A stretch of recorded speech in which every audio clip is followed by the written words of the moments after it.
What if I was to say to you, what are you inside that head that can see those thoughts? In my head, well, that's I haven't really done anything with that. Like, I just say might be a bit confusing, but it's like I'm nothing and I'm also everything. Like, that's Wonderful. like the best way I can explain it. Being nothing and everything. Okay. So, Charlie, you've got a few questions you would like to ask. Actually, before we go into it, do you know what a mystic is? No, I don't know what a mystic is. Okay. A mystic is someone who is trying to find out where you come from before you're born, what we are before we become people. Where does life begin?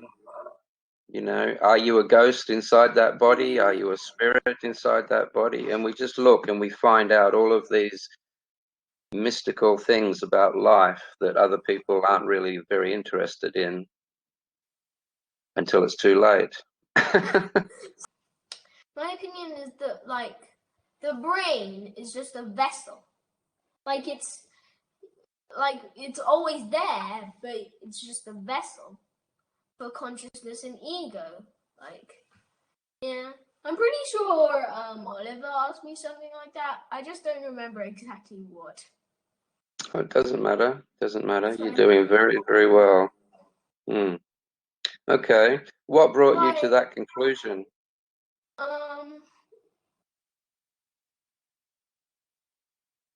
Well, it's really just like, I don't really know how. It's just like, it popped in my head that if you have a brain, then there must be something making the brain do clicking the buttons, making things snap. Like a walkie-talkie. Yeah, like a walkie-talkie. So your brain is a walkie. And also, this is a different explanation, which is kind of the same. Basically, in my head, consciousness and ego are like yin and yang. They're opposites, but they need each other. Like, they need each other to exist. One needs the other to exist, you know? What's your next question, Charlie? Okay, my next question. When you ignite things, can you keep the fire on your hand? Like, can you keep the fire on your hand? Sometimes you can do that, yes. These things aren't as easy as it looks when I do them on video. I mentioned to Oliver a while ago, that takes me probably 2 hours of preparation in my mind before I can do that. What you think and what you imagine will create everything that's going to happen to you in your life. That's karma. So if you think and you imagine that a flame is going to burn you, then it will, because you have decided that that's what's going to happen.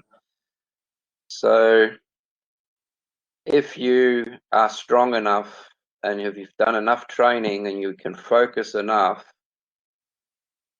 to not see the fire as something separate from you, you see it that you are all things and you are in all things, then that fire won't hurt you because it is a part of you. If you think you are separate from the fire and if you have thoughts that fire can destroy you, then those things will happen. So it's very important that you have control over your thoughts and you know what you're thinking because they are making things happen to you.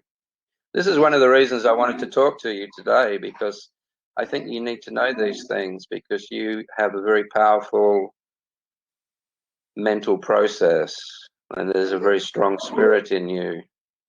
And you need to be educated a little differently because of that reason. You have other faculties that other kids aren't using, so you need to be trained a little differently. Yeah. And that's it. That's all I wanted to say. The life that is in this body, the life that is in your body, whatever it is you are that is looking at your thoughts, that's been around forever. So you and I are the same age when you look at it that way. Yeah. We are life, and we are billions of years old, you and I, and everyone else. Life is billions of years old. So you're a very, very, very old man, young fellow. Why do you call me young fellow then? Young fellow seems like a very English thing to say. Yeah, it does. So that's you. You are life. You are very, very, very old, and you are in all things, and all things are in you. So what you are seeing is right. You are not wrong. Everything you have, trust your observations. Listen to what other people say, but don't take what people say as absolute truth until you've looked at it yourself. Okay. You're doing all right. You're going to be a leader one day, a leader of people, and you need to get a handle on these things, buddy. How do you know I'm going to be a leader? I don't want to be the Prime Minister. I mean, I do have some things I don't want to be, but I don't have anything like I'm set on being. Yeah. But I do have some things that I don't want to be. I don't want to be Prime Minister. I just want to make observations. Prime Ministers aren't leaders, my friend. Prime Ministers have to do what they're told. What do you like the most, your little finger or your thumb? I don't That's understand right. that question. That's a funny question. You wouldn't like your little finger more than your thumb because they're both a part of you. Understand? Oh, so there's no answer to that question that's right or wrong. There we go. You got it. Well done. You're going to do very well at this stuff.